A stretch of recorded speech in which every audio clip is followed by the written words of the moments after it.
Ahojte, neviem ako vy, ale ja zbožňujem panvice, ešusy a celkovo nádoby na varenie v prírode.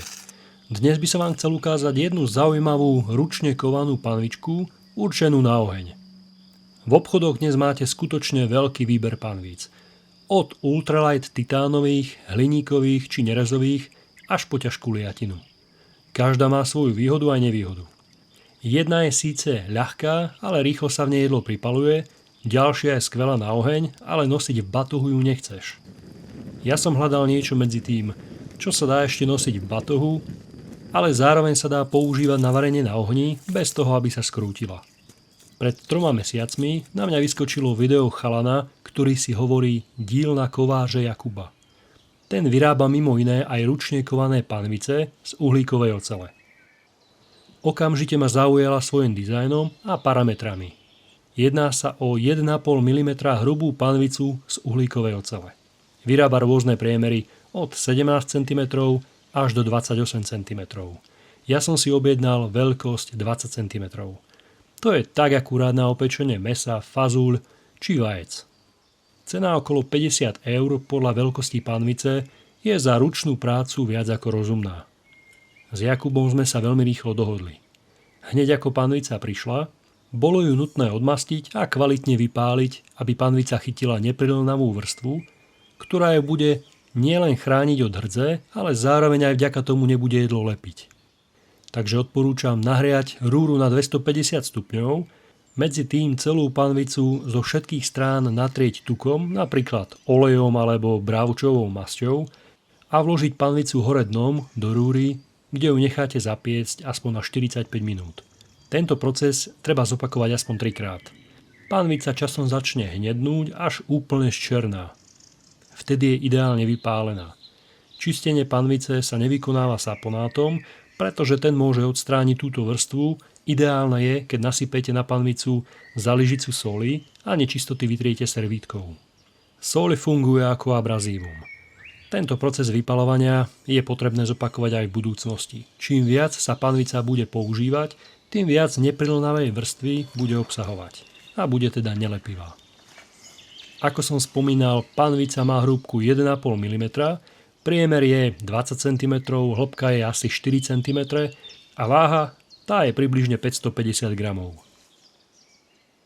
Okraj panvice má peknú kovanú úpravu, rukoveď tá je hrubá približne 5 mm a dobre odoláva teplu aj po dlhšej dobe na ohni.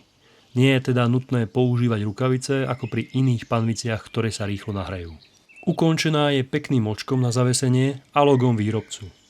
Panvica je spojená s rukoveťou pomocou 2 masívnych nitov, ktoré sa len tak neuvoľnia.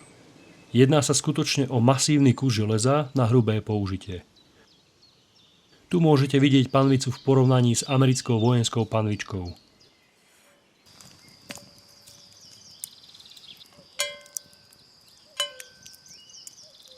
Čo sa týka mojich skúseností, na prvý krát sa vajcia k panvici ešte trochu lepili, ale už druhé varenie šlo pekne hladko bez priliepania.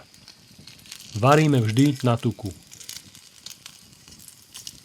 Ja som si dnes najprv opiekol slaninu, tá sa veľmi pekne a rovnomerne opiekla bez pripálených častí, nechal som teda vytopiť tuk a potom som pridal 4 vajcia.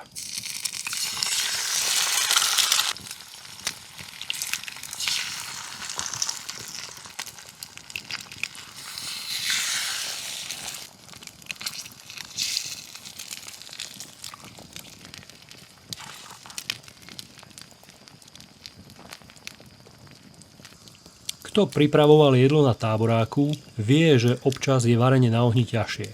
Niekedy je oheň príliš silný, inokedy zase slabý. Veľmi ľahko sa jedlo dokáže pripáliť, ale musím povedať, že panvica to zvládla fantasticky. Vajcia sa vôbec na panvicu nelepili a chutili skvele.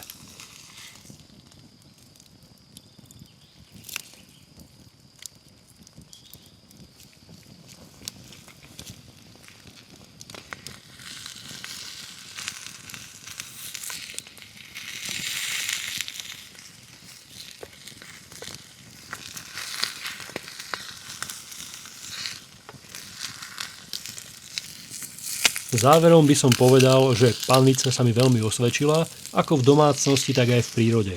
Hľadal som panvicu z uhlíkovej ocele, ktorá nemá žiadnu teflónovú úpravu, ktorá by sa počase poškriabala a panvica by tak stratila svoju neprelonovú schopnosť, nehovoriac o škodlivosti teflónu. Panvica je mimoriadne odolná a je vhodná na použitie na ohni. Je cenovo dostupná a rukoveď nepáli ani po dlhšej dobe na ohni.